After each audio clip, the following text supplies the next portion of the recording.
원하시는 분은 제 얼굴을 볼 수 있도록 네, 오시면 제 시야 안에 이렇게 들어와 주시면 좋을 것 같아요. 이 토요일 날 이렇게 모임하는 게 되게 저희 교회 여건상 좀 어려운가 봐요. 왜냐면은 지역 교회가 아니고 다들 멀리에 사시다 보니까 이렇게 뭐 영상으로 이렇게 보시고 이렇게 하시는 분들 되게 많은데 또 실제 이렇게 참석하는 게 쉽지가 않나 이런 생각도 해보고, 올해 제가 저희 교회 어떤 그릇 뭐 이렇게 시스템 이런 걸 두고 그 되게 좀 고민이 많고요. 과연 우리 교회가 이제 앞으로 이 수도권 서울에서 이제 사역을 하는데 어떻게 이제 성도님들을 좀 섬기고 또 현장을 좀 섬길 수 있을까, 이런 기도 제목을 좀 많이 가지고 있습니다. 이렇게 좀 많이 생각을 하고 기도하고 이렇게 제목을 가지고 있어요.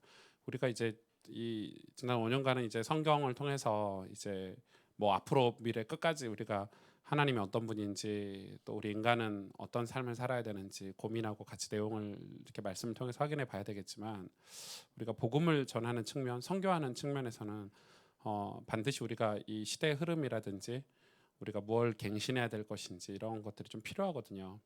여러분, 그리스도인들이 구원받은 그리스도인들이 삶이 변화가 안 되면 이렇게 어떤 그 영적인 상태가 이렇게 바뀌지 않으면 이 세상에 나가서 욕 먹습니다. 그죠?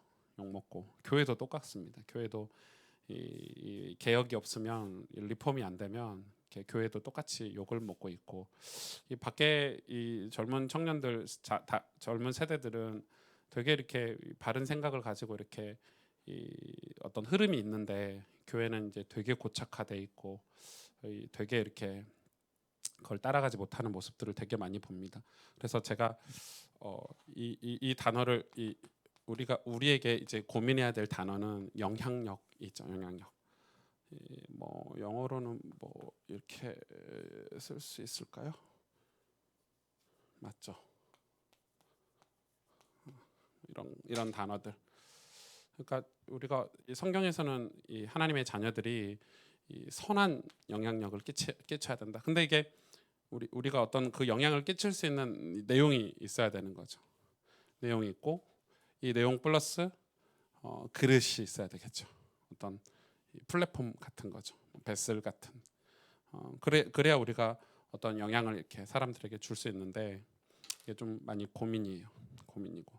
그 BTS 그 그룹 다 아시지만 그 뭐 BTS 지금 난리죠. 우리나라가 난리가 아니라 해외에서 난리고, 표 한 장에 뭐 수백만 원씩 하더라고요. 또 A급 표는 뭐 수천만 원짜리도 있고. 근데 이제 얘네들이 그 처음부터 이제 이 BTS를 만든 그 사장이, 방시혁 사장이 서울대 출신 아닙니까? 이 아이들에게 그 어떤 그 교육을 철저하게 했더라고요.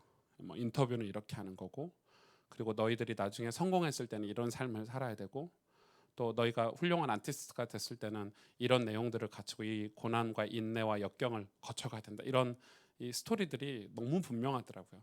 그러니까 이 아이들이 어렸을 때부터 어떤 그런 이 자기 인생에 대한 어떤 그림들이 확고하게 있었기 때문에 지금 이 엄청난 성공과 실패 이런 걸 떠나서, 물론 영적으로는 어떤 문제가 올지 나중에 좀 봐야 되겠지만, 다른 그 그룹들하고 조금 다르게 단지 돈 벌어야 되고 뭐 이렇게 인기를 얻어야 되고 이런 수준을 조금 넘어선, 그래서 굉장히 아이들 인터뷰하는 거 보고 전 깜짝깜짝 놀랐는데, 무슨 나이도 어린 애들이 무슨 사회 문제 또 환경 문제 또 어떤 시대 문제를 이렇게 인터뷰를 늘 하잖아요. 그 친구들은. 그러니까 그런 거 보면 되게 어렸을 때부터 교육을 받고 이런 그림들을 가지고 이렇게 자란 게 굉장히 좀 중요한 것 같고요.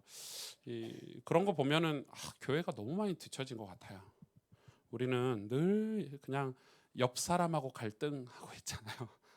늘 우리는 그냥 이렇게, 좀 죄송하지만 풀리지 않는 문제인데 먹고 사는 문제로 평생 갈등하다 그냥 인생이 끝나잖아요. 그러니까 이 하나님이 우리를 향하신 어떤 이 고귀하고 아름다운 그런 가치관을 우리는 한 번도 추구하려고 하지 않죠.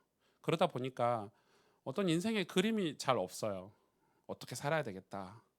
내가 이런 삶을 살아야 되겠다. 이런 인생의 하나님 앞에서 어떤 이 신앙의 어떤 이 비전들이 없다 보니까 이 신앙이 굉장히 많이 흔들리죠. 굉장히 많이 흔들리고 또 교만하거나 또 자만하거나 혹시 낙심하거나 이런 상태를 좀 많이 갖는 것 같아요. 그래서 우리가 지난 이 좀 바빴지만 이 바쁜 여름에 우리가 이 구원론을 다루면서 신앙 발판 10가지를 우리가 다룬 거예요. 왜냐하면 이게 굉장히 튼튼한 여러분에게 어떤 이 기초가 이런 사역을 할 때 어떤 튼튼한 어떤 기초 역할을 할 거기 때문에 기초가 튼튼해야 되죠. 어제 얼마 전에 그 이제 목회자가 되겠다고 우리 교회 이제 학생이 고등학교 학생이 이제 저한테 이제 상담을 하러 왔어요. 목회자가 되고 싶다 이런 마음이 생겼대요. 그래 좋았어. 그럼 내가 너를 목회자가 된다 하니까 내가 너를 서포트 해줄게 이렇게 얘기를 했더니 자기는 이제 그러면서 또 와서 고민이 뭐냐면 저희 함양에 있는 RLS라고 이렇게 학교가 있잖아요. 대안학교가 거기를 가면 안 되냐는 거예요. 그래서 내가 이유를 잘 몰랐어요. 처음에는 왜 이렇게 했더니 이 학교 생활 고등학교 생활이 쉽지 않잖아요.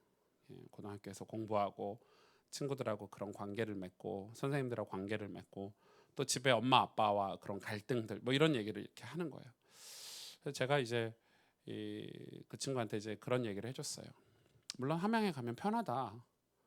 이렇게 아침에도 예배 드려주고 저녁에도 예배 드려주고 하루 종일 훈련 시켜주고 그냥 쭉 따라만 가면 된다. 내가 볼 때 그런데 너는 나중에 이제 신학교를 가고 신대원을 가고 전도사가 되고 목사가 됐을 때 평생 네가 살아가면서 네가 한 번쯤은 이 현장에서 뚫어내는 훈련이 없으면 너는 평생 그냥 그 속에서 그냥 익숙한 삶을 살아야 된다.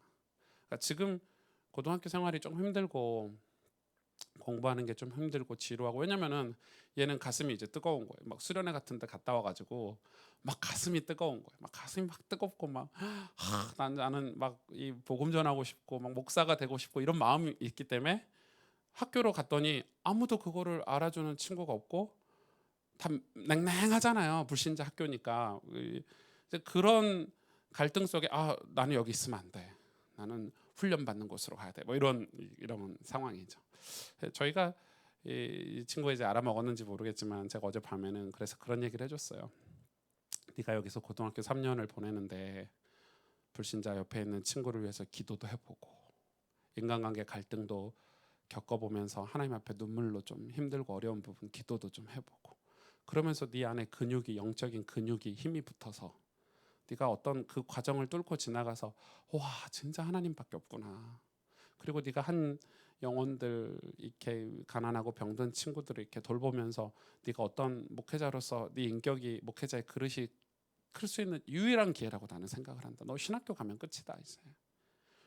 근데 네가 그런 것들을 이 좋은 절호의 찬스를 포기하고 그냥 아침부터 저녁까지 예배 다 드려주고 막 훈련 다 해주는 저곳에 가면 너는 편할 수 있을지 모르지만 목사님 너가 이 3년을 버리고 간다는 게 너무 아깝게 생각한다. 그랬더니 무슨 말인지 잘 알아먹었을까요? 그 어린 친구가. 네. 그걸 이렇게 뚫고 지나가야 평생을 살면서 그게 자산이 되고 기초가 되는데 우리는 생각을 그렇게 안 하죠. 우리는 그렇게 생각을 안 하고 그렇게 가는 것 같아요. 그래서 여러분 우리가 이 선한 영향력을 끼친다는 것은 뭐 내용이 있어야 선한 영향력을 끼칠 수 있겠죠. 내용이 없는데 어떻게 영향력을 끼칠 수 있겠어? 아무리 포장을 잘한다 해도. 그러나 또 내용은 갖고 있지만 우리가 어떤 그릇이라든지 어떤 전달하는 어떤 방식이라든지 이런 것들도 저희가 고민을 좀 해야 될 것 같고 그래서 이거는 우리의 삶이라고 할 수 있겠죠. 그래야 어떤 열매를 맺는 거죠. 뭐 굉장히 좀 중요한 것 같아서 오늘 서론에 좀 나눴습니다. 오늘 신앙말판 10가지 10강이죠. 뭐죠? 여러분 전도자의 상급 마태복음 10장 죄송합니다. 40절에서 42절을 같이 읽겠습니다. 마태복음 10장 40절에서 42절입니다.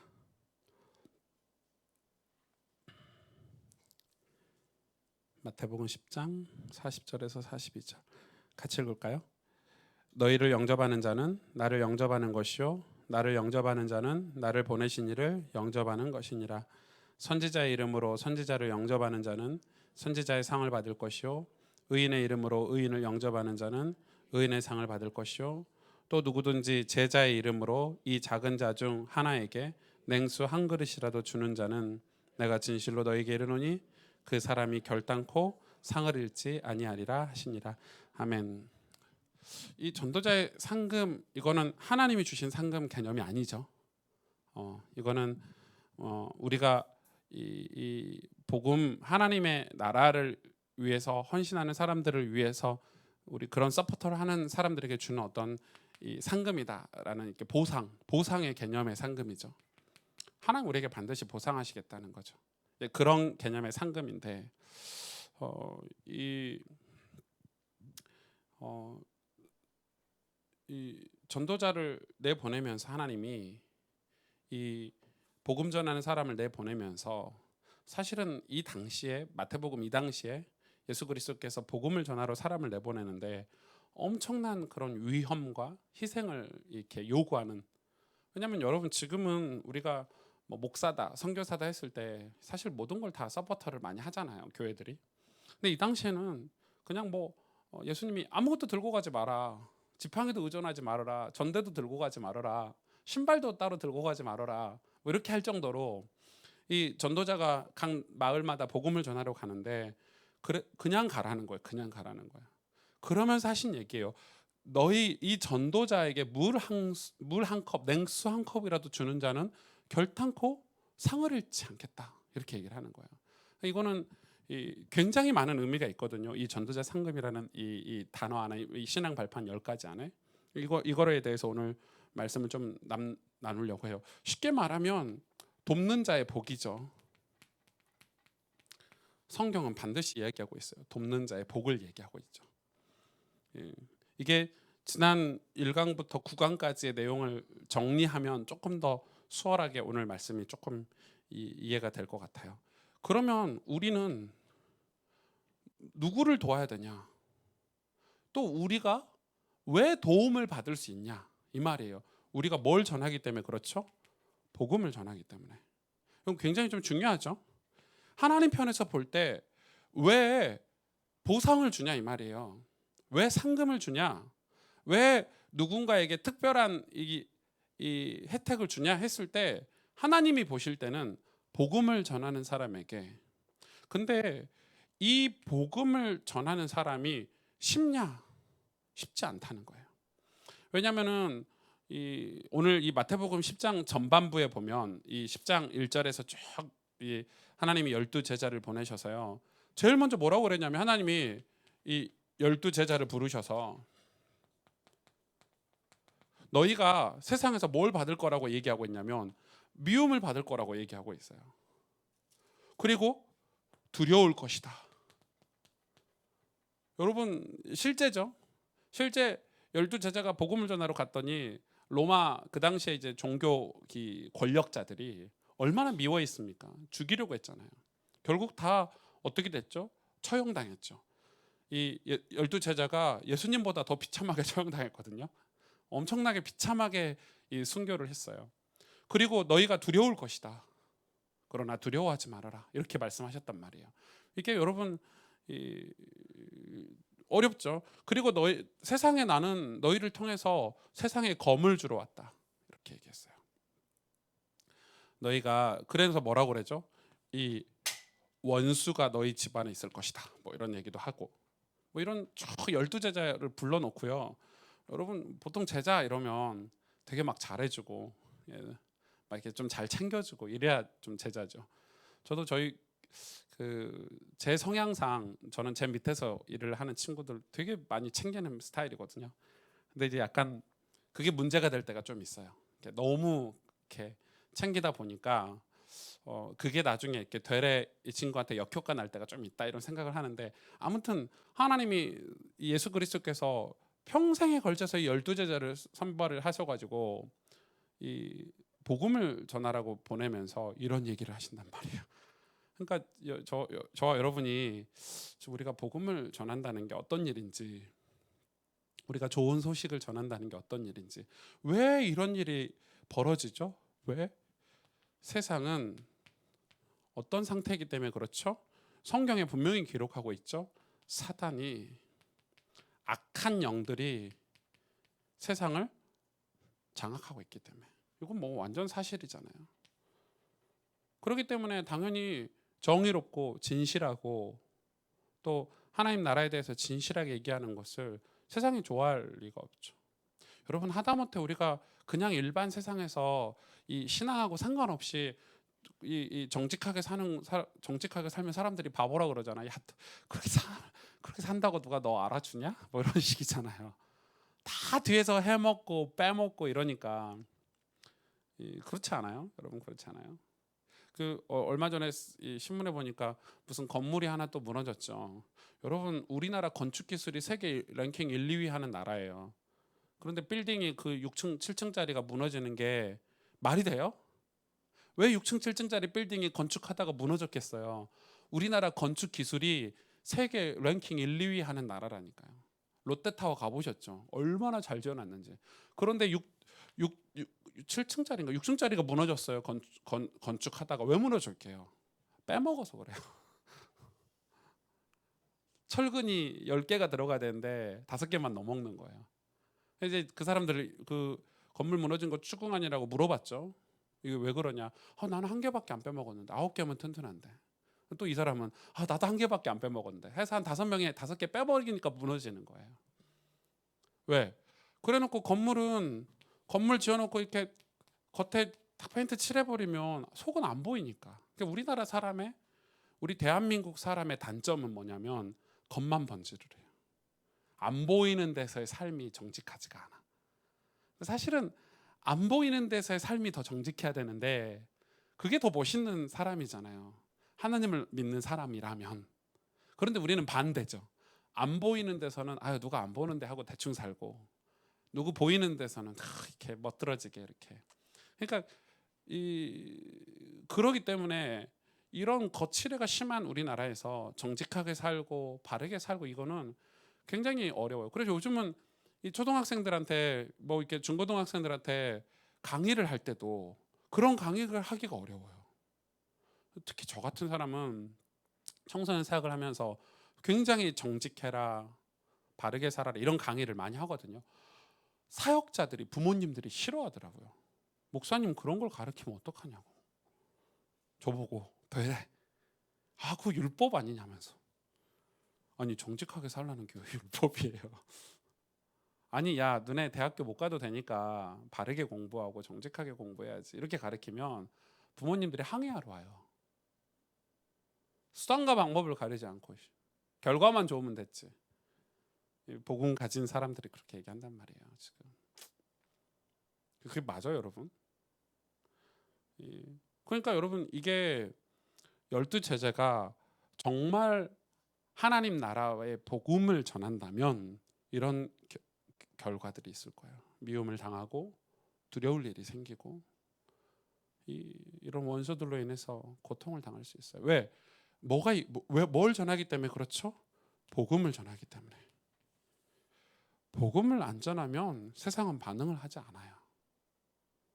내 것 전하는데 전혀 반응이 안 하죠. 우리가 복음은 뭐예요? 예수 그리스도잖아요. 그래서 우리가 진짜 지금 예수 그리스도에 대해서 이렇게 복음을 전하고 살고 있는지를 점검해 봐야 돼요. 이게 이 복음을 전하는 이 내용을 가지고 있는 거예요. 그러면 이 12제자들에게 이런 어려움들이 있고 이런 게 있다고 얘기하시면서도 왜 이게 중요하냐? 왜 이게 중요하냐? 이렇게 얘기하고 있죠. 여러분, 이건 굉장히 좀 중요한 내용인데 한번 살펴보세요. 지금 이 복음을 정말로 이해하면 어떻게 되겠죠? 여러분, 예수 그리스도의 복음에 대해서 우리가 정말로 이해한다면 어떻게 되겠죠? 우리가 정말 이해하면 우리의 모든 과거의 문제들이 우리의 문제들이 다 해석이 되겠죠. 문제가 해결되진 않을지라도 문제가 어떻게 되죠? 해석은 되겠죠. 왜? 복음이라는 걸 정말 이해한다면. 이 이해는 굉장히 중요해요. 이해라는 것은 내가 저걸 완전히 이해하는 거잖아요. 예를 들어서 제가 뭐 저희 가족 중에 저희 와이프, 저희 집사람을 한 10년 이제 같이 살았는데 이 저희 와이프를 완전히 이해했어요. 완전히 이해했어. 그럼 어떻게 되죠? 제가 저희 와이프한테 하는 태도가 달라지겠죠. 이해가 안 돼. 저 여자가 왜 저러는지 이해가 안 돼. 이러면 이제 맨날 싸우고 갈등하고 이제 다투고 이러는 거예요. 근데 저희 와이프를 정말 이해했어요. 우리 와이프가 이런 아픔이 있고 이런 상처가 있고 그런데 이렇게 극복해서 이렇게 믿음의 삶을 살고 있구나. 이렇게 되면 제가 이 사람한테 하는 태도나 이런 게 완전 달라지겠죠. 이해를 하고 있으니까. 여러분 이해는 그거. 근데 우리는 다들 이해하면서 이해 안 하고 있거든요. 왜? 이해를 한다는 것은 정확하게 내용을 파악하고 있다는 거죠. 안다는 거예요. 정확하게 내용을 파악하고 있다는 거예요. 그러니까 여러분 사실은 우리가 복음을 정확하게 내용을 파악하고 이해하고 있는가? 질문해 봐야 돼요. 왜 양육이 필요한 줄 아세요? 왜 성경 공부가 필요한 줄 아세요? 많은 사람들이 하나님 알아. 하나님 믿어. 성경 다 알지. 나 교회 다녀봤어. 실상은 아무도 몰라요. 알면 믿게 돼 있어요. 알면 하나님이 두렵게 돼 있어요. 알면 우리의 삶을 사람들이 보는 것이나 보이지 않는 곳에나 똑같이 살게 돼 있어요. 그러니까 이걸 알고 나면 내 인생의 문제. 우리 집이 가난하지. 왜 가난할까? 복음을 알고 나면 이해가 돼요. 하나님이 나에게 가난을 주신 이유가 있구나. 나에게 이런 문제를 주신 이유가 있구나. 내가 하나님을 떠나서 이런 상태의 삶을 살아왔던 그 과거가 그저 거의 뭐 문제는 과거에 있으니까 과거가 이해가 되고 파악이 되는 거예요. 근데 여러분 이 복음을 사람들이 정말 잘 이해를 잘 못해요. 이해한 게 아니라 지식적으로 듣고 그냥 이렇게 그냥 노트에 적고 이거지. 하나님이 우리를 사랑하셔서 독생자 아들을 주셔가지고 우리를 영원히 멸망치 않게 하시는 그 복음을 십자가의 보혈에도 우리의 죄가 씻음 받았다는 그 복음을 내용을 파악하고 있냐? 거의 그렇지 않은 경우가 많아요. 여러분 지금 그 정치가 난리잖아요. 물론 이게 요즘 젊은 친구들은 지금이 정치 위기라는데 물론 우리 어른들 계시지만 90년대도 정치 위기였고요. 2000년대도 정치 위기였고요. 노태우 때도 저는 노태우 때부터 기억나니까 노태우 대통령 때도 위기였고 김영삼 대통령 때는 정말 위기였어요. 막 대구에서 지하철 터지질 않나 뭐 삼풍백화점 무너지질 않나. 그때 정치는요 지금하고 레벨이 달랐어요. 지금 사고 나는 거하고. 지금 정치는 사실 막 여러분 정치는 희망이 없어요. 정치라는 건 희망이 있을 수가 없어요. 완벽하게 풀리지가 않아요. 만약에 전 세계 60억 인구가 다 같이 모여가지고 우리 서로 잘 삽시다 하면은 방법이 가능해. 그게 불가능해요. 모든 인간이 선하게 약속을 지키며 살면 이 문제는 나라의 문제는 사라질 거고 그러나 절대 약속을 지키지 않는 몇몇 소수의 악한 무리들이 있기 때문에 정치 문제는 풀리지가 않아요. 제가 왜 이야기하냐면 이 정치에 대해서 제가 이렇게 뉴스를 요즘 듣는데 이렇게 뭐 보수 진영이다, 뭐 진보 진영이다. 전 정치 얘기를 설교할 때 절대 안 하잖아요. 얘기를 안 하죠. 그리고 이렇게 하죠. 관심이 없는 건 아니에요. 저는 너무 관심이 많아요. 정치에 대해서. 나라를 사랑하기 때문에. 근데 보고 있으면 거의 내용 파악이 안 된 사람들이 많아요. 저 사람이 국회의원이 맞나 싶은 사람이 많아요. 왜냐하면 내용 파악이 안 됐어. 내용 파악이. 그런 사람은 사실 정치는 자격이 없어요. 세소한 정치인은 싸우더라도 자기 이익을 위해서 싸우더라도 내용 파악은 하고 싸워야죠. 근데 저 사람은 맥락이 없네? 이런 게 있어요. 내용이 없네? 그러니까 여러분 내용이 파악이 안 되면 어떻게 되죠? 어떤 삶을 살아야 되죠? 거짓된 삶을 살아야 돼요. 계속. 교회를 거짓되게 다녀야 돼요. 내용이 없어요. 내용을 몰라. 지금 뭔지를 몰라. 그러면 계속 여기서 헤어나올 길이 없는 거죠. 그래서 여러분 이게 굉장히 중요하겠죠. 그리고 이 복음이 이해가 되기만 해도 이 정도인데 이 복음이 내 삶에 영향을 끼치는 삶을 산다고 생각해 보세요. 다시 말해서 복음이 뭐죠? 복음이 성경인데 예수 그리스도 성경 안에 있는 하나님의 우리를 향하신 구원의 은혜인데 이게 내 삶에 영향을 끼친다고 생각해 보세요. 그럼 어떻게 되겠죠? 우리는? 그럼 뭐가 생기죠? 우리의 마음이 완전 달라지겠죠. 내 삶에 영향을 끼치는 거예요. 그럼 우리의 마음이 어떻게 돼요? 마음가짐이. 그래서 이걸 뭐라고 그래요? 신학자들이 이걸 사명이다, 콜링이다 이렇게 얘기하는 거예요. 복음이 내 삶에 영향을 딱 끼치기 시작할 때부터는 그때부터 뭐가 생기냐면 사명이라는 게 생겨요. 이 사명이 생겨야 내 삶이 전혀 다른 삶을 살게 돼요. 여기서 벗어나서 이 문제에서 완전 벗어난 삶을 살 수 있어요.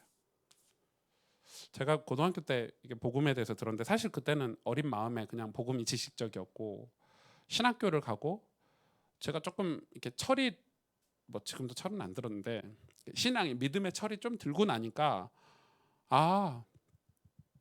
제가 저를 올가매고 있던 죄의 습성들 있잖아요.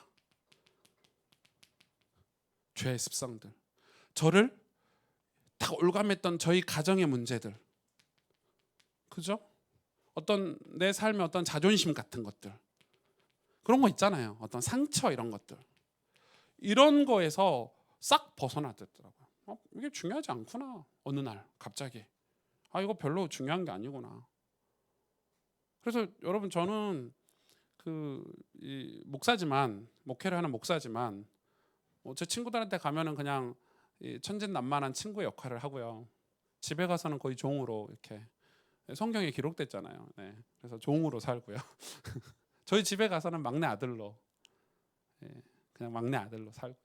그게 전혀 제가 집에 가가지고 제가 목사인데 말이지 이렇게 어깨에 힘주고 있을 필요 있어요 없어요? 그럴 이유가 없어요. 왜 그러는지 모르겠어요. 다 상처죠. 그러니까 이 복음이 저에게 영향을 끼치기 시작하니까 마음이 뭐가 되죠? 진리를 알지니 진리가 너희를 어떻게 한다고요? 자유케 한대요. 그 자유는 방종이 아니죠. 네 마음대로 멋대로 살아라 자유가 아니죠. 정말 자유하게 돼요. 자존심 막 그런 게 없어요. 왜냐하면 복음의 영향을 받으니까. 여러분 아침마다 성경을 읽고 은혜를 받으면 제 마음의 상처들이 눈놓듯이 녹아요. 여러분 매일 그 영향을 받는다고 생각해 보세요. 여러분 하룻밤 자기 전에 하나님 앞에 무릎을 꿇고 하나님 앞에 내 삶을 회개하고 그 미움 감정, 싫어하는 감정, 짜증나는 마음들 다 하나님 앞에 토로하고 자면요 마음이 얼마나 평안한지 몰라요. 잘 때 복음이 영향을 받으면 그러면 뭐가 생기죠? 사명이라는 게 딱 생겨요. 여러분 이건 정말 중요한 거죠. 하나님이 왜 전도자에게 상금을 주신다고 하냐 그 내용을 지금 확인하고 있는 거예요. 우리가 복음을 전하기 때문에 복음을 가지고 전하고 있기 때문에. 그리고 보세요. 이 복음이 이해가 되고 영향을 끼치면 이렇게 되죠. 하나 더 갈 수 있겠죠. 이 복음을 전한다면요. 이 복음을 전한다면 그러니까 여러분 이 세 가지죠. 복음이 이해가 되고 내 삶에 영향을 끼치고 그 다음에 이 복음을 전하는 삶을 살았을 때는 어떤 삶이 되겠죠? 우리의 삶에 갱신이 일어나겠죠. 자, 이건 좀 어려워요. 여러분 이 부분을 좀 체크를 잘 하셔야 돼요. 복음 전한다니까. 야 앉아봐라. 이거 좀 들어봐라. 네가 그 복음을 모르니까 네 인생이 그 모양이지. 이렇게 하는 게 일반적이잖아요.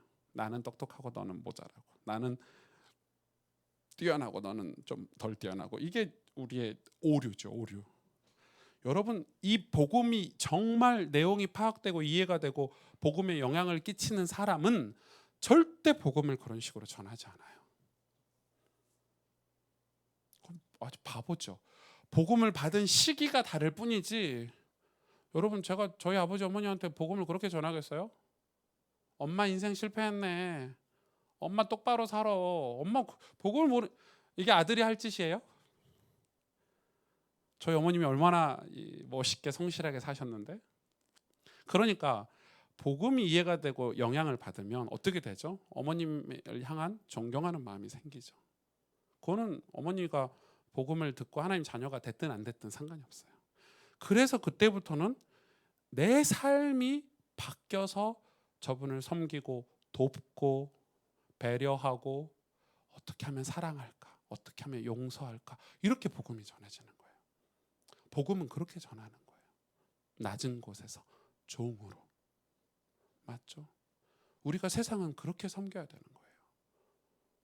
근데 우리는 우리 가족들에게 뿐만 아니라 우리 이웃들에게 복음 전하는 방식이 방법이 틀렸다가 아니에요. 복음은 사랑으로 전해야 돼요. 그래서 예수님의 제자들이나 여러분 신약 성경의 전도자들이 어떻게 복음 전했는지 한번 보세요. 어떻게 복음 전했는지. 그래서 이 복음을 전한다는 마음이 들어오잖아요. 그러면 제일 먼저 내 삶이 변해요. 언어도 바뀌고 내 삶의 모양도 바뀌고 삶이 갱신이 돼요. 여러분 집에 가가지고 맨날 이게 뭐 맨날 욕하고 막 깡소주 한 병씩 까고 이러는데 그런 분이 자식들 모아갖고 예수님 믿어야 된다고 복음 들어야 된다 하면 믿겠어요? 자녀들이? 아빠나 잘하고 엄마나 잘하지. 깡소주 깐다는 표현이 너무 과했나요? 제가 아는 어떤 목사님이 저는 이제 주변에 목사밖에 없으니까 엄청 유명한 목사님. 강의를 얼마나 잘하는지. 저는 강의를 잘 못하잖아요, 제가. 근데 그분은 강의하면 막 사람들이 이렇게 막 서로 모이고요. 해외 막 강의 가면 인기가 얼마나 많은지. 근데 어느 날 이 목사님이 문제가 생겼어요. 이상하다. 그럴 리가 없는데. 그래서 이제 이 부인하고 이제 이혼을 하겠다는 거. 알고 봤더니 그 부인이 결혼한 지 한 십몇 년 동안 계속 매를 맞은 거예요. 폭력이 있는 거지. 근데 우리가 너무 충격이 돼가지고요. 아니 목사가 어떻게 사람을 때릴 수 있냐. 그것도 충격인데 맨정신 때린 게 아니에요. 집에 오면 깡소주를 마셨대요. 여러분 제가 그런 거 보면 좀 씁쓸해요. 마음이 좀 씁쓸해요. 여러분 저는 진짜 술을 입에 잘 대진 않죠. 그러면서 저희 누나들 보고는 많이 마시라고 합니다. 여러분 술은요 이렇게 적당하게 이렇게 드시는 건 전 괜찮다고 봐요. 술이 취해서 문제고 술이 죄를 가지고 오기 때문에 문제지 적당히 마시는 건 상관없어요. 어제 잠언에도 이 전도서에도 잠언에도 술에 대해서 나오는데 여하튼 근데 그거를 매일 먹는 거예요. 매일. 뭐가 없는 거예요? 복음이 정말 이해가 안 된 거고 복음의 영향을 안 받고 있다는 거죠. 그러니까 그분이 결국 문제가 왔어요. 삶이 전혀 안 바뀌는 거예요. 왜 그분에 대해서 말이 많았냐면 엄청 교만했거든요. 엄청 교만했어요. 유명한 강사라고 유명한 사역자라고 되게 인정받는 사람이었기 때문에 근데 사람이 좀 태도가 좀 이상하네. 좀 어깨에 너무 힘이 들어갔네. 뭐 이런 거였거든요. 근데 알고 봤더니 속은 그렇게 산 거예요. 속은 뒤에 가서는. 여러분 그러면 그 부인이 생각했을 때는 그 자녀들이 볼 때는 막 밖에 해외 강의하러 다니는 우리 남편이 얼마나 우습게 보였겠어요. 얼마나 웃기게 보여. 집에 와서는 부인이 미련하다고 말 안 통한다고 이렇게 손찌검하고 이러는데 얼마나 웃기겠어요. 그건 복음이 아니에요, 여러분. 물론 원래 그런 사람이 예수님을 믿고 변화되는 과정은 그럴 수 있어요. 이해 가시죠? 그런데 그거는 완전 범죄예요, 범죄. 우리가 그래서 그 부인 되는 분 좀 알아가지고 우리가 도와줄 테니까 고소하자. 부인이 저희들보다 훨씬 나아요. 용서하고 이렇게 헤어지고 이렇게 말하는데 뭔 얘기하다가. 그러니까 여러분 우리가 복음을 전한다는 것은 왜 하나님이 복음 전하자에게 상금을 주신다 하시냐면 전도자에게 이 복음이 그냥 내용이 아니란 말이에요. 그냥 우리 감정으로 우리 기분으로 우리의 어떤 경험치로 이 복음을 해석할 수 있는 게 아니란 말이에요. 그죠? 이 복음은 우리의 삶을 다 변화시키고 바꾸는 엄청난 힘이 있는 복음인데, 이 복음에 대한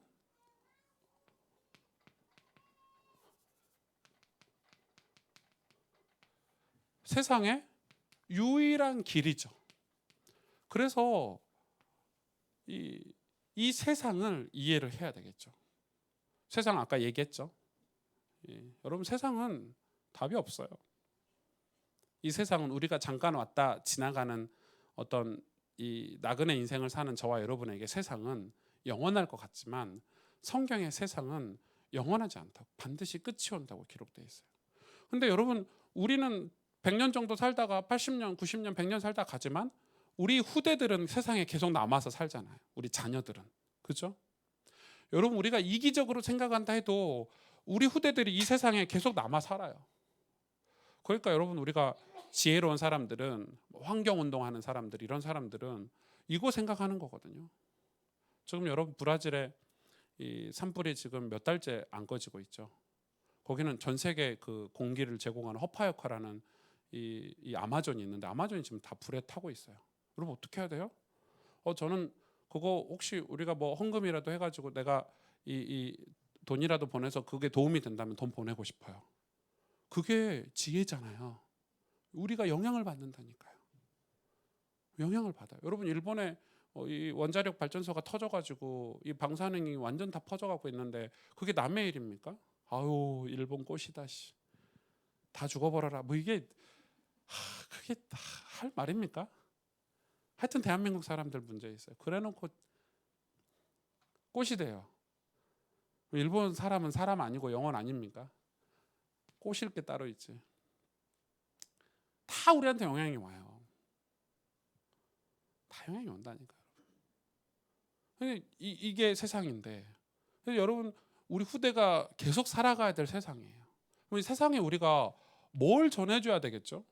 우리가 세상에 뭘 세워야 되겠죠? 그래서 이 복음이 세상의 길이 되기 때문에 우리 후대들에게 이 복음을 들을 수 있는 하나님의 교회, 그죠?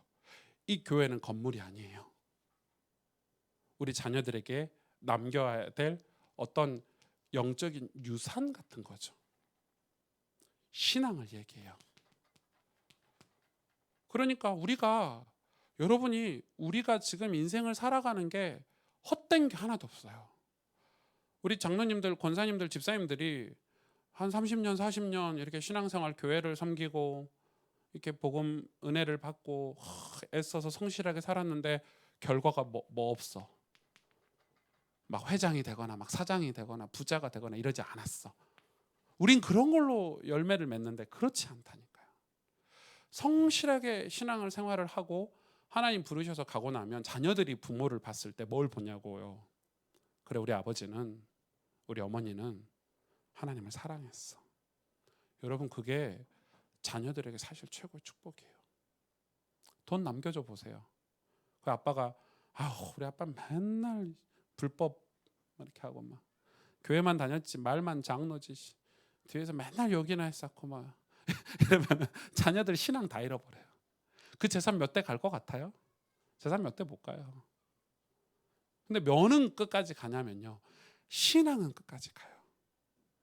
우리 아버지는 진짜 하나님을 사랑했어. 우리 어머니는 진짜 교회를 사랑했어. 이게 아이들에게 스며들어요. 여러분, 우리는 세상에 이 길을, 그래서 여러분 인생이 세상의 길이 된다니까요. 우리가 어떻게 사느냐, 그게 세상의 길이 되고 정답이 돼요. 여러분, 우리가 어떻게 지금 예수님을 믿죠? 이렇게 살았던 분들이 성경에 기록되어 있고 이렇게 살았던 분들의 책들이 있기 때문에 저렇게 믿음의 삶을 살았을 때는 하나님이 저 사람의 인생을 이렇게 사용하셨구나를 우리가 허다한 증인들을 보고 우리도 그렇게 사는 거잖아요. 여러분, 이게 이해가 되셔야 돼요. 지금 엄청 어려운 얘기를 하고 있는 거예요. 그래서 목회자인 제 입장에서는 교회가 뭐 몇만 명 되고 뭐 몇천 명 되고 막 유명한 강사가 되고에 관심 없어요. 내가 하나님 앞에서 어떻게 목회를 했냐가 관심이에요. 저는. 왜? 반드시 그건 전달이 돼요. 맞잖아요. 내가 어떻게 성도들을 위해서 눈물로 기도하고 우리 가족들을 위해서 눈물로 기도하고 그게 그 내용이 중요한 거지 결과가 중요하지 않다니까요. 결과에 매이잖아요. 우리는 진짜 내용을 보는 눈이 어두워질 거예요. 인생은 눈싸움이거든요. 보는 것 싸움이에요. 근데 시야가 어두워져요. 여러분 상처에 과거에 딱 묶여 있는 사람들 아시죠? 내가 옛날에는 말이야 이런 사람들이 있으시잖아요. 말만 하면 내가 옛날에는 이런 분들 계시잖아요. 그거에 딱 묶여가지고요. 진짜 봐야 될 걸 못 봐요. 왜? 시야가 가려져 버리는 게 인간이에요. 하나님은 저와 여러분에게 복음을 딱 주셨어요. 근데 이 복음이 이 12제자에게 예수님 부르셔서 복음을 주셨는데 이 복음 전하는 게 쉬운 길이 아니라는 거예요. 미움도 받을 것이고 두려울 일도 있을 것이고 원수도 만나고 왜? 세상은 악한 영 사단이 있기 때문에. 그래서 우리가 복음에 대해서 정말 이해하고 내용을 정확히 파악하고 그리고 그 복음의 영향을 매일 받는 그래서 그 사명이 그 진리가 너희를 자유케 하리라는 그 사명이 우리에게 심어지면 그리고 이 복음을 전하기 위한 우리의 삶의 갱신이 있다면 그죠? 그런 인생은 세상의 길이 될 수 있어요. 여러분 전도는 우리가 옆에 있는 사람에게 여러분 복음 전하셔야 돼요. 이렇게 말로 복음도 전하고 이렇게 전도 자료도 주고 해야 돼요. 그러나 그거보다 훨씬 더 큰 전도는 우리 인생 자체가 길이 되는 거예요. 이거는 엄청나요. 여러분 그래서 이 신앙이 우리 자녀들에게 세상에 전달이 돼야 돼요. 왜? 지금 세상은 돈이 없어서 지금 한국이 문제가 오는 게 아니에요. 한국 교회가. 여러분 뛰어난 목사님들 학박사들이 없어서 한국 교회가 문제가 오는 게 아니에요. 실력 있는 장로님들이 교회 없어서 교회 시스템이 문제가 있어서 교회가 문제가 오는 게 아니라니까요. 신앙인이 없어서 그러는 거예요. 교회 안에 신실한 그리스도인이 없어서 문제가 오는 거지. 여러분 교회 안에 시스템이 없어서 그렇지 않죠. 여러분 교회 안에 똑똑한 사람이 얼마나 많은데요. 돈 많은 사람들이 얼마나 많은데요. 헌금이 부족해서 교회가 문제가 와요. 말도 안 되는 소리 하지 말라고 그러세요. 우리가 정말 하나님을 예수를 그리스도로 우리 예수님은 우리의 구주로 주인으로 모시는 신앙이 내가 사람들이 보는 곳이든 보이지 않는 곳이든 하나님을 섬기는 신실한 믿음의 사람이 없기 때문에 교회가 문제가 오는 거 아니에요? 이 복음을 가지고 전한다. 여러분 생각해 보세요. 그러니까 이 복음을 전하는 자 이거를 전도자라 하잖아요. 전도자 전하는 사람이니까. 다음 주 금요일부터 전도서 강의를 하겠는데 이런 내용을 좀 다룰 수 있겠죠. 그래서 복음을 전하는 자에게 그렇기 때문에 하나님께서 뭘 주시겠다? 보상을 해주겠다. 상금을 주시겠다. 이거는. 이 상금이 뭐죠?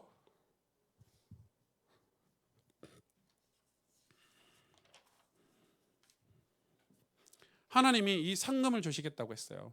근데 자, 이 상금을 알기 전에 이 복음을 전하는 자 전도자의 어떤 자세죠. 자세. 이 전도자의 삶이죠. 어떤 삶인지. 이사야 한번 찾아보실래요? 이사야 62장 6절에서 12절 한번 빨리 찾아보세요. 바이블 스쿨이니까 성경을 찾아봅시다. 이사야 62장입니다. 6절에서 12절 찾아보셨어요? 같이 읽어볼까요? 시작. 예루살렘이여 내가 너의 성벽 위에 파수꾼을 세우고 그들로 하여금 주야로 계속 잠잠하지 않게 하였느니라. 너희 여호와로 기억하시게 하는 자들아 너희는 쉬지 말며 또 여호와께서 예루살렘을 세워 세상에서 찬송을 받게 하시기까지 그로 쉬지 못하시게 하라. 여호와께서 그 오른손 그 능력의 팔로 맹세하시되 내가 다시는 내 곡식을 내 원수들에게 양식으로 주지 아니하겠고 내가 수고하여 얻은 포도주를 이방인이 마시지 못하게 할 것인즉 오직 추수한 자가 그것을 먹고 나 여호와를 찬송할 것이요 거둔 자가 그것을 나의 성소들에서 마시리라 하셨느니라. 성문으로 나아가라 나아가라. 백성이 올 길을 닦으라. 큰 길을 수축하고 수축하라. 돌을 제하라. 만민을 위하여 기치를 들라. 여호와께서 땅끝까지 선포하시되 너희는 딸 시온에게 이르라. 보라 내 구원이 이르렀으니 보라 상금이 그에게 있고 보응이 그 앞에 있느니라 하셨느니라. 사람들이 너를 일컬어 거룩한 백성이라 여호와께서 구속하신 자라 하겠고 또 너를 일컬어 찾은 바 된 자요 버림받지 아니한 성읍이라 하리라. 아멘. 우리는 이 땅에 성읍을, 이 하나님의 나라를 지키는 뭐죠? 파수꾼이라는 거예요. 전도자의 사명이에요. 그래서 돌을 제거하고 길을 닦고 예수 그리스도께서 오실 수 있도록, 여러분 가정에서도 예수님이 여러분 가정의 주인으로 모시려면 어떻게 해야 되냐면 길을 닦아야 돼요. 돌을 제거해야 돼요. 돌이 있고 길이 없는데 어떻게 오셔요? 우리 마음도 마찬가지. 우리 마음에 예수님을 모시려면 우리 마음의 돌을 제거해야 돼요. 우리 마음에 어떤 원한, 상처가 있는데 어떻게 예수님이 오실 수 있어요? 그러니까 파수꾼이에요. 지키는 거예요. 우리가 이 진리를 지키고 이 복음을 지키는 거죠. 이게 전하는 자가 할 일이죠. 제가 몇 가지 성경 구절, 에스겔서 3장 18절에서 21절, 이것도 한번 찾아보실래요? 에스겔 예레미야 애가 뒤에 있죠. 에스겔 3장 18절에서 21절. 이것도 파수꾼의 말씀이죠. 이건 제가 읽어드릴게요. 3장 18절에서 21절. 가령 내가 악인에게 말하기를 너는 꼭 죽으리라 할 때에 내가 깨우치지 아니하거나 말로 악인에게 일러서 그의 악한 길을 떠나 생명을 구원하지 아니하면 그 악인은 그 죄악 중에서 죽으려니와 내가 그의 핏값을 내 손에서 찾을 것이고 내가 악인을 깨우치되 그가 그의 악한 마음과 악한 행위에서 돌이키지 아니하면 그는 그의 죄악 중에서 죽으려니와 너는 내 생명을 보존하리라. 또 의인이 그의 공의에서 돌이켜 악을 행할 때에는 이미 행한 그 공의는 기억할 바 아니라 내가 그 앞에 거치는 것을 두면 그가 죽을지니 이는 내가 그를 깨우치지 아니하였음이니라. 그는 그의 죄 중에서 죽으려니와 그의 핏값은 내가 내 손에서 찾으리라. 그러나 내가 그 의인을 깨우쳐 범죄하지 아니하게 함으로 그가 범죄하지 아니하면 정령 살리니 이는 깨우침을 받음이며 너도 내 영혼을 보존하리라. 이것도 파수꾼인데 이건 뭐죠?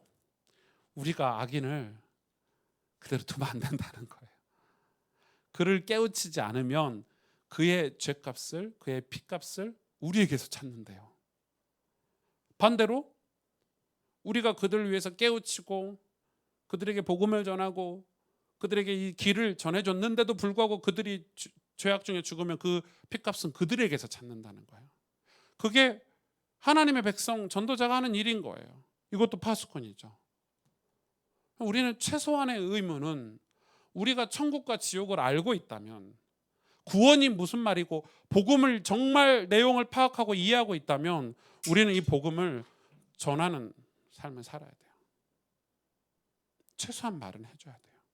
야, 너 지금 하나님을 떠나서 사는 것은 옳지 않아. 하나님 너를 사랑하시는데 길이 있어. 살 길이 있어. 이 땅에서 사는 삶이 전부가 아니야. 너 그렇게 욕심부리면서 이기적이게 네 것을 위해서 그렇게 사는 게 하나님 기뻐하시는 삶이 아니야.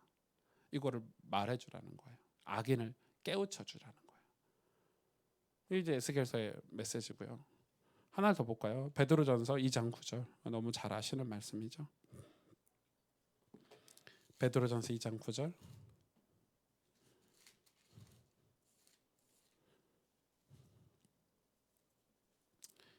너무 잘 아시죠? 같이 읽어볼까요? 시작.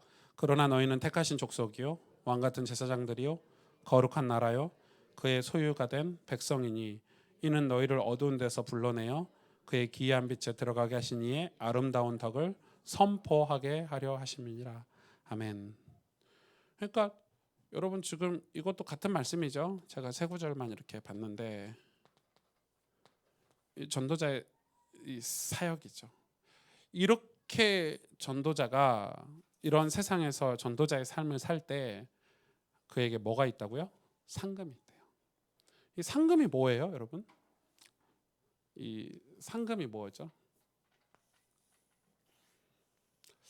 제가 이걸 이 성경적으로 다 찾으면 되게 좋겠는데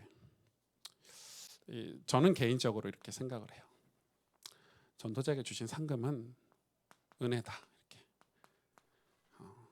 여러분 상금 했을 때 뭐 복권이라도 당첨되고 이런 걸 기대하셨을 텐데, 네. 제가 생각을 해봤어요. 제가 이 가스펠교에서 평생 목회를 해요. 뭐 65세나 뭐 이제 교단 법이 바뀌어가지고 뭐 70세나 뭐 이렇게 은퇴를 하겠죠. 한 20년 앞으로 남았는데 사역하고 제가 은퇴를 하고 뭐 이렇게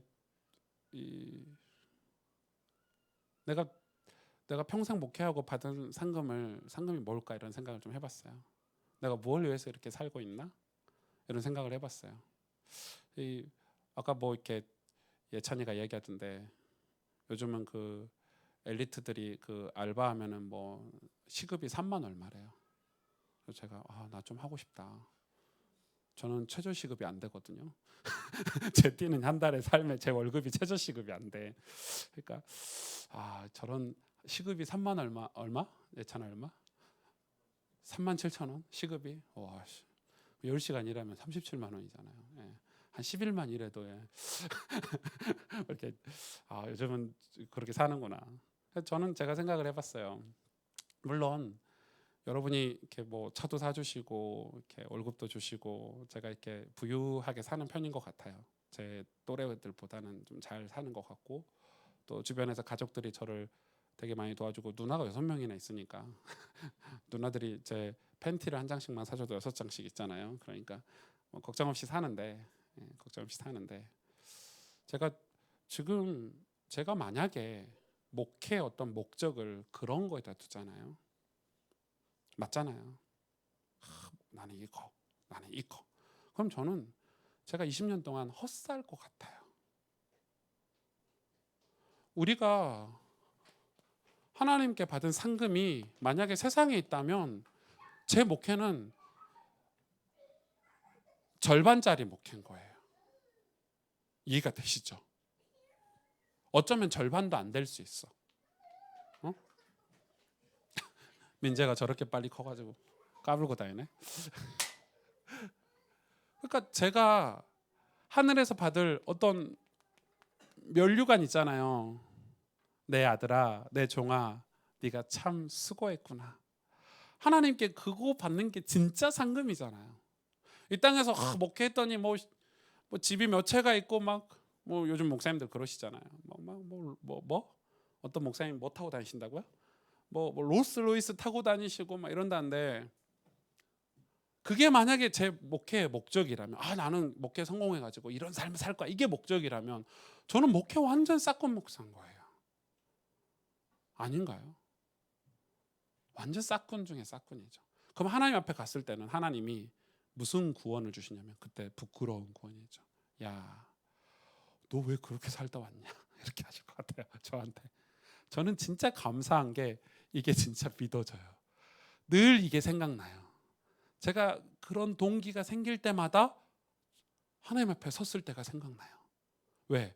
어렸을 때부터 그런 신앙을 배웠어요. 우리 목사님에게. 저를 신앙 가르쳐준 우리 박희성 목사님에게 그걸 배웠어요. 하나님 앞에서. 하나님 마음에 합한. 하도 많이 들어가지고요. 제가 무슨 짓을 못하겠어요. 그렇게 신앙은 중요해요. 여러분 이게 상금 아니에요? 우리가 천국을 소망하면서 사는 게 상금 아니에요? 여러분 매일 우리가 천국을 소망하고 우리가 내일 천국으로 말미암아 찬송하고 기뻐하고 내가 매일 기쁘게 이렇게 찬송할 수 있는 게 전도자의 상금이죠. 아닌가요? 그게 있기 때문에 이런 삶도 살 수 있는 거예요. 그게 있기 때문에 우리가 복음을 전하면서 살 수도 있는 거예요. 이게 뗄래야 뗄 수 없는 거예요. 복음 전하는 삶과 내가 혼자 있을 때 내 영적인 상태의 삶이 나눠질 수가 없어요. 진짜 상금이에요. 하나님 분명히 말씀하셨거든요. 하나님 앞에 섰을 때 면류관을 내가 너에게 주겠다. 착하고 충성된 종아, 네가 참 잘했고 수고했구나. 그러니까 그거를 믿어지고 그걸 가지고 사는 게 저는 은혜라고 생각하는데, 그 은혜가 우리에게 있는 거예요. 전도자에게 있는 거예요. 그러니까 여러분, 12제자뿐만 아니라 초대교회 그 사도들이 전부 순교했거든요. 감옥에서 순교하고 목 잘리고 막. 예수님은 십자가에 반드시 돌아가셨지만 십자가에 거꾸로 매달려 돌아가시고 머리에 구멍 내가지고 피 다 쏟아내게 했잖아요. 그래도 괜찮았던 것은 이걸 진짜 영적인 세계를 믿었기 때문에. 여러분, 우리가 지금 왜 한국 기독교가 문제가 오고 목사님들이 문제가 오고 우리가 삶의 변화가 안 일어나냐면요, 이걸 안 믿어서 그래요. 은혜가 뭔지를 몰라. 저 은혜 받았어요. 와, 메시지 은혜 받았어요. 이러는데 진짜 은혜 받았는지 살펴보면 안 받았어요. 제가 볼 때는 그래요. 제가 볼 때는 은혜를 아직 모르는구나, 이렇게 말을 못 해줘요. 왜? 은혜를 말을 해줘도 받아들이질 못해요. 왜? 그 은혜를 뭘로 받아들이냐면 뭐 성공 이런 걸로 받았어. 뭐 돈 이런 걸로 은혜를 받았어. 이렇게 살면 성공한대. 이렇게 살면 돈을 많이 번대. 뭐 이런 걸로 은혜를 받았어. 메시지를 받았어. 그러니까 그런 분들에게는 제가 이걸 말을 해도 소용이 없는 거예요. 그래서 전도자가 정말 어떻게 이렇게 살 수 있을까요? 파수꾼으로 어떻게 이런 삶을 살 수 있어요? 우리가 왕 같은 제사장으로 어떻게 살 수 있어요? 너나 잘 살아 하는 세상에서 이렇게 살 수 있는 이유는 하나님 상급을 기대하기 때문에. 여러분, 이게 전도자의 상급이에요. 그런데 하나 더 있죠. 하나 더 이야기하자면 이 전도자를 돕는 자의 상급이 있어요. 그게 오늘 마태복음의 본문이에요. 냉수 한 그릇이라도 이 전도자를 돕는 자를 내가 잊지 않겠다. 예수님 그렇게 말씀하셨어요. 내가 그를 잊어버리지 않겠다. 그러니까 여러분, 이거는 굉장히 중요한 거죠. 이거 그러면 헌금하라는 예욕이냐? 아니에요. 그럴 수도 있겠지만 그게 답은 아니에요. 이거는 정확해요. 제가 이번에 제 친구 목사님이 이제 교회를 이렇게 새로 개척을 해요. 그럼 교회를 이렇게 개척을 하면, 전 교회를 개척을 해봤잖아요. 진짜 어렵거든요. 근데 제가 개척했을 때 전주에 있는 이승옥 목사라든지 제 후배였죠. 후배. 이승옥 목사 갑자기 수요 예배를 하러 오라는 거예요.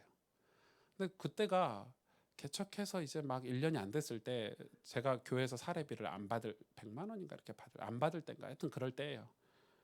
그럴 때인데 이제 이승옥 목사 갑자기 수요 예배 설교를 하러 오라는 거예요. 여러분, 그래서 수요 예배 설교, 우리 교회는 수요 예배가 없으니까 설교하러 갔죠.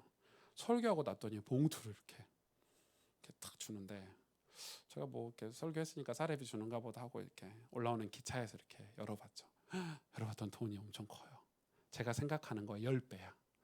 그러니까 편지가 하나 딱 써 있어. 뭐라냐면, 형, 지금이 제일 힘들 때야. 좀만 잘 견뎌봐. 이러면서 탁. 제가 기차 타고 올라오는데 얼마나 울었는지 몰라요. 그러니까 그 친구 이제 뭐 아빠가 개척하는 걸 다 겪어보고 이렇게 목회를 하는 걸 다 하니까 그 저의 상황을 다 이해하는 거예요. 그럼 그래 제가 교회 또 헌금을 했거든요. 예, 교회 헌금했더니 교회가 딱 어려울 때 딱 도움이 되잖아요. 그러니까 저도 이제 그런 도움을 이렇게 받았어요. 또 저희 가족들에게도 도움을 받고 이렇게 도움을 받고. 그러면 그게 어떻게 되냐면 저한테는 고마움이나 감사로 제 마음에 이렇게 딱 각인이 됐어요. 그러니까 저는 제가 오지랖 넓게 모르는 사람까지 그렇게 하진 않지만 제가 알고 있는 사람이 개척을 한다, 뭐 어떤 어려움이 있다면 그냥 지나치는 법은 없어요. 뭐 사람들한테 알릴 필요도 없죠. 내가 누구를 어떻게 도왔다 이렇게 알릴 필요는 없어요. 이번에도 제 손목쌤 개척을 하는데 저희 와이프는 모르시지만, 네, 또 통장, 제 비밀 통장이 하나 있어. 저축하는 통장이 있어요. 예, 제가 여러분 뭐 결혼식 하고 뭐 이렇게 하면 여러분 이렇게 사례해 주시잖아요. 그런 거는 제 수입으로 안 치고 거기 다 넣어요. 그러니까 제 수입은 교회에서 주는 월급이 전부예요. 그걸로 살아요. 그 외에 받는 돈들이 있잖아요. 뭐 제가 이번에 렘넌트 대회를 하고 나면 수고해서 하고 돈 주는 돈들 있잖아요. 그런 돈들은 거기 통장에 다 넣어서 그럴 때 쓰는 거예요. 우리 교회 어떤 어려운 친구가 뭐 이렇게 뭐 어디 유학을 간다, 뭐 어디 힘들다, 그러면 그럴 때 다 이렇게 챙기는 거예요. 그러니까 그게 저는 그렇게 생각을 해요. 그러면 제가 이번에 그 선배를 이렇게 편지를 써가지고 또 그냥 주면 안 되니까 고마운 마음을 담아서 딱 줬어요. 그러니까 이제 그거를 제가 이렇게 그 그분 차 이렇게 뭐죠? 그냥 주면 잘 안 받으니까 이렇게 이 번넷 안에 꼽아놔서 그걸 못 봤던 모양이에요. 몇 주간. 어제 본 거야 그거를 또. 인도를 못 받아요. 청소를 얼마나 안 하면 차를 청소를 안 하면요. 그런데 넣어놓으면 안 돼. 그 몇 주 만에 이제 어제 보고 연락이 왔어. 어젯밤에 전화 와가지고 이게 뭐냐? 형 그거 이제 봤어? 이러면서 내가 받은 거 돌려주는 거야. 이렇게 나도 개척할 때 이렇게 사람들이 날 도와주셨는데 이렇게 돌려주는 거야. 이렇게 성경에 보니까 이런 내용들이 너무 많아요. 근데 이게 단지 여러분 왜 예수님이 냉수라고 표현을 했을까요? 아유, 야 전도자에게 돈을 주면 얼마나 좋을까 이렇게. 근데 성경에는 냉수라고 표현돼 있어요. 왜 냉수일까요? 냉수.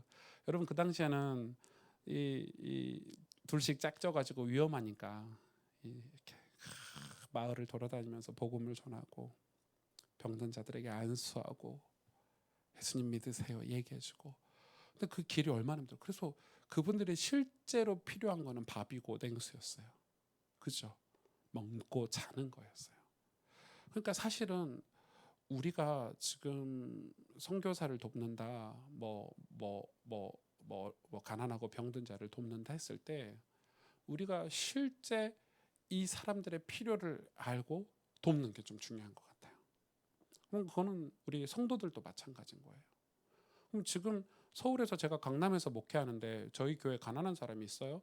비교해서 있을 수 있지만 사실 가난한 사람은 없어요. 그러나 이런 사람이 있어요. 마음이 병든 사람이 있고 마음이 가난한 사람이 있어요. 그 사람에게 뭐가 필요해요? 냉수가 필요한 거예요. 자, 이건 진짜 메시지예요. 저는 성경이 얼마나 오묘한지 몰라요. 여러분 생각해 보세요. 제가 그 선배한테 선배가 왜 전화를 와서 펑펑 우냐면 돈 때문에 그러겠어요? 편지 때문에 그러는 거예요. 야, 난 돈이 사실은 필요가 없어. 헌금도 많이 들어와. 근데 네가 이런 마음으로 나를 도왔다는 게 너무 고맙고 감사하다 이러는 거예요. 그러니까 여러분 사실은 우리가 이거는 뭐죠? 냉수 한 그릇이라는 표현은 그러면 내가 주는 사람의 입장에서는 별거 아닌 거예요. 냉수 한 그릇은 뭐죠? 마음이죠, 마음. 지금 성경이 말하고 싶은 거는 이야기를 하는 거예요. 왜 마음이죠? 아, 저 사람이 이런 귀한 사역을 하는구나. 그러니까 우리도 누군가를 돕는다 했을 때, 선교사를 돕는다 했을 때 이런 선교사를 찾아야 되는 거예요. 아무나 선교사를 후원하면 안 돼요. 왜? 아무나 후원하고요. 그 돈 갖다가 자기 이익을 위해서 쓰는 선교사를 따로 목사님 그러잖아요. 우리가 네팔에 갔더니 선교 센터 이렇게 지어놨어요. 그 산 꼭대기에다 한국 선교사가. 한국 선교사는 나오지도 않는데 집 밖에 사역도 안 한대. 자기가 사역한 거 사진 찍어서 한국에 이렇게 보내고 돈 받고 이 건물 지어갖고 렌탈비 받고 호의호식하고 누리는 거야, 사는 거야. 그런 선교사들이 얼마나 많은지 몰라요. 그래서 이게 굉장히 어려운 지점이지만 우리 입장에서는 마음인 거예요. 냉수 한 그릇인 거예요. 여러분 이게 선교사를 돕자 목사를 돕자 얘기가 아니에요. 우리 교회 안에도 똑같아요. 내가 저 사람을 뭘 도울 수 있는 게 있을까? 다들 우리는 이런 식이에요. 아니요. 저 사람이 지금 마음이 외로울 수도 있고요. 교회에 왔는데 자녀 문제로 힘들 수도 있고요. 맞잖아요. 가난해가지고 마음이 괴로울 수도 있고요. 인간관계 문제 때문에 힘들어할 수 있어요. 우리가 줄 수 있는 건 냉수인 거예요. 목을 시원하게 해주는 냉수. 그게 상금이래요. 전도자가 받을 상금이래요. 그러니까 저도 사실은 제가 필요한 것은 위로가 필요하고요. 목회자인 저는 위로가 필요해요. 맞잖아요. 그런 게 성경에서는 얘기하고 있는 상금을 얘기하는 거예요. 여러분도 마찬가지 아닙니까? 솔직히 돈이라는 건 사라지는 거예요. 쓰면 없어져요. 필요하지만 그러나 진짜 필요한 거는 이 마음이죠. 교회는 이런 사역들이 필요해요. 냉수를 주는 사역들이 필요해요. 시원케 하는, 뭔가 도움이 되고 힘이 되는. 우리 청소년들이, 우리 대학생들이 뭘 고민하고 있겠어요. 교회 와서 야, 저 교회 갔더니 엘리트들이 있고 막, 와, 저기 갔더니 내가 공부하는데 도움되고 사업하는데 도움되겠다. 요즘 애들 그런 식이거든요. 아, 저 교회 갔더니 장학금 준대. 맞아요. 저도 우리 아이들 장학금 주고 싶어요. 빨리 만들어가지고. 그거 해야 돼요. 교회가 그 일을 해야 되지만, 그러나 진짜 우리 아이들이 필요한 게 뭘까요? 이거 아닌가요? 복음 아닌가요? 그죠? 이거 아닌가요? 이거 아닌가요? 저는 우리 교회 대학생 청년들 이렇게 살게 해주고 싶어요. 진짜 전도자로 살도록. 이게 이런 삶을 살 때 이런 영향력이라는 게 있는 거예요. 제가 오늘 서론에 얘기한 게 굉장히 중요하죠. 그래서 신앙 발판이 여러분에게 기초가 튼튼해지면서 그 위에 여러분 인생의 청사진들을 그려가셔야 돼요. 나는 어떤 사람이 될까? 나는 어떤 신앙인이 될까? 이거 여러분 굉장히 중요하게 붙잡으시면 좋을 것 같습니다. 그래서 여러분 이 복음을 위해서 여러분 일하고 복음을 위해서 공부하고 상을 잃지 않는다고 했거든요. 하나님 상을 절대 잃지 않습니다. 복음을 위해서 살면 하나님이 그 상을 우리가 하나님 앞에 갔을 때 우리를 이렇게 그 상을 빼앗을 자가 없을 것입니다. 여러분 내일 그 점심 때 이제 바이블스쿨 종강을 할 건데 내일은 이제 우리 개강 때 구원론에 대해서 개강을 좀 나눴죠. 그리고 구원론 안에 이 신앙발판 10가지 강해를 했고 내일은 이거를 결론적으로 해서 승리하는 신앙생활에 대해서 이제 마무리 강의를 할 거예요. 적용점이죠, 적용점. 실제 가정에서, 직장에서, 그리고 내 개인이 신앙생활을 어떻게 해야 되는지, 구원론을 내 삶에 어떻게 적용을 해야 되는지를 내일 마무리 강의로 이제 이 종강처럼 이제 바이블스쿨 종강처럼 말씀을 내일 간단하게 점심 때 좀 나누려고 하고요. 그래서 함께 하시면 좋을 것 같고요. 그리고 이 시간에는 그 전사님 그 페이퍼 준비했어요? 페이퍼 단어